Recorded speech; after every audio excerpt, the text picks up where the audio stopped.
What are some of the fires in a guy's life that could end up burning it down?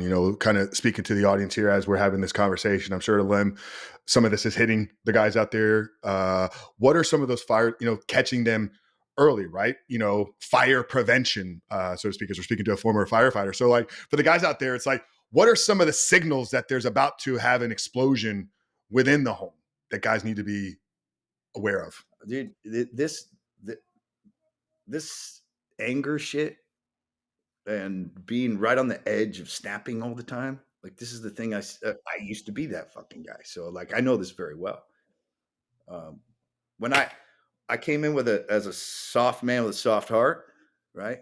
But after enough abuse and enough getting fucking angry, I was like, fuck these guys. So I was getting my ass to the gym, going to jujitsu, building myself until I was like, I'm gonna fuck all these motherfuckers up. And when I did, it felt really good. But I became a hard man with a hard heart. And that hard man with a hard heart would come home and treat my kids and my wife like I was in the firehouse. Like everything was a fucking war. Everything was a war. I had to protect my ego and protect my pride. And I'm gonna fucking win every argument, every fight, and I'm gonna control everything. Fuck, dude. That's how you burn a fucking family down. So then you become a hard man with a hard heart. You can't be introspective. You can't ask yourself, hey, am I a good man? Is there things that I can work on? Or are there things I need to change? You can't ask that question because it's too painful. And so what happens? Well, you're drinking too much, your fucking body's falling apart.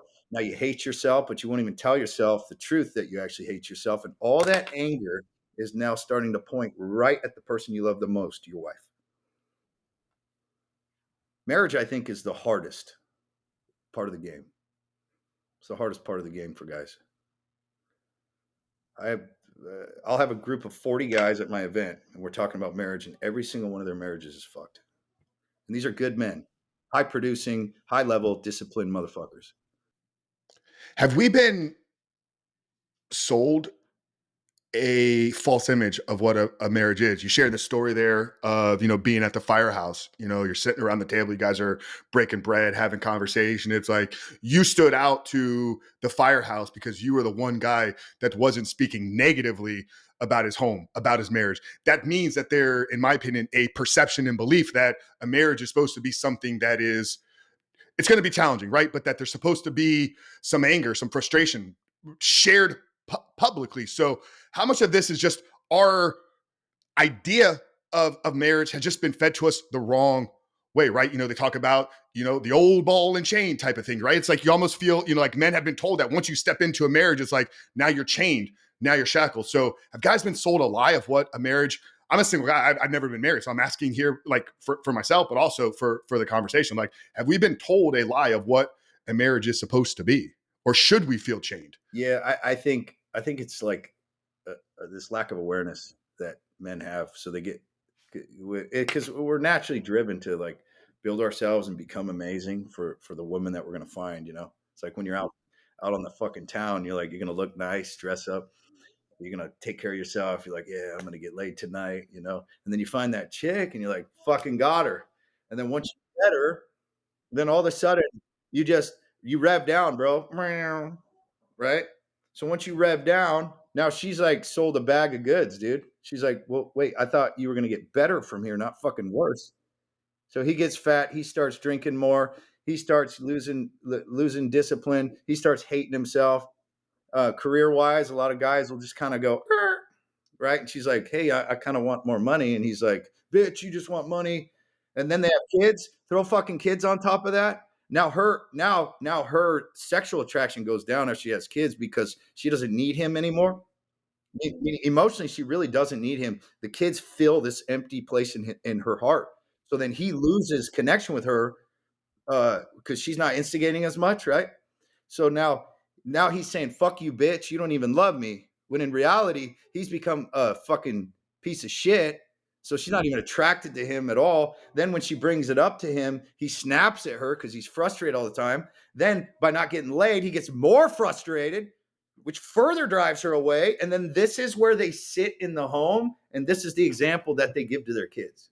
So and they can't figure it out. They don't know what's happening. They just know there's a disconnect and they hate each other. And they're like, what the fuck is this? I can't not fight you. while trying to hold the kids to a standard that they're not even living up to themselves. They're trying to discipline and preach, but then the kids are looking at them like, bro, you're not even walking the talk that you're talking to me. What's up with this? Yeah. Right? Treat your mom with respect. And he just got done fucking chewing her out. Ooh. Yeah. And here's the hard part. This is where guys are like, but I have to work hard and I have to do all this shit and then I have to deal with this. Yes, stupid. Like, and then guys will like talk to me about my program or whatever. Like, I don't know if I'm ready for this yet. I'm like, you're already in the deep end, stupid. Like, you're the one who got married and had the kids and built the business or whatever. Like, you're already drowning. What do you mean you're not fucking ready for this? They can't see that the water's right here. They can barely fucking breathe. How do we wake guys up? Because I see it every day too, Kyle. I have the messages in my inbox. I'm on the same calls that you're on. It's like so many guys have to wait to the point of the fire in the house to wake up. Like, what?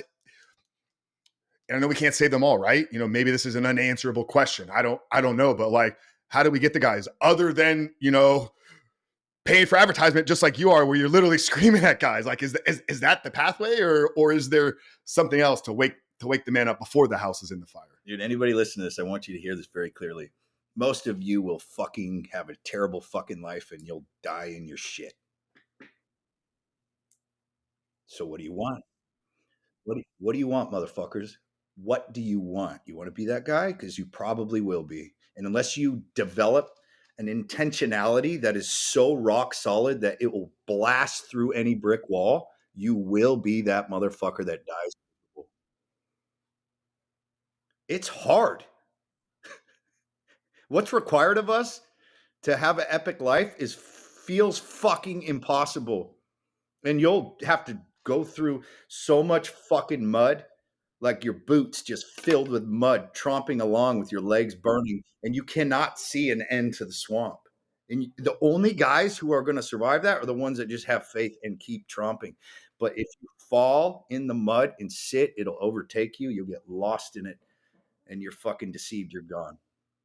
Full possession. That's real, man. So for the guy out there that hears that and is cynical, right? It's like, well, what's the point? What's on the other side of accepting that call? Suffering. And that is, I think that's the acceptance of the call, is stop trying to run from self protection. Guys will protect themselves in two ways. They're fucking pussy ass people pleasers, which is fake mask, or they're hard as fuck, like chest puffing, fucking, I'm not scared of nothing. Masks, both lies. But at some point we got to just crack open the truth, take the mask off and be like, this is me. But we're so afraid of rejection from our wife, from our kids, from the world. We're just afraid of rejection. If they knew who I really was, and then our secret fucking shit that we do, you know. I mean, you talk about that shit all the time. I was lost in that shit for 7 years. Raised religious too. Fuck guilt, bro. Oh my god. Just like, how are you, brother? I'm fine. How are you? Both of us are at home. It's so fucked. But it's also the process of becoming this man. Like, you have to go to the darkness and wrestle with it and somehow escape. So you got Coach Frank here who's like, bro, I've been there. I've been there. Wake up, man. There's light on the other side. You could get out of this. So suffering on both sides, though. There's suffering of staying with the mask on, of staying a watered down version of yourself, of not living in truth, not living integrity. That's one form of suffering. You accept the call from God, though, to step into the man that He's called you to be. There comes suffering with that. So what's the difference of the suffering? Where does this suffering on this side, the call, lead us to? Like, is there a final destination, or is it suffering and till the end on both sides? Yeah, I think it has to do with like either moving or not moving, right? So like if I choose the suffering of complacency, then I'm stuck and suffocating in the mud. which means 10 years from now, I'm gonna be deeper in the mud.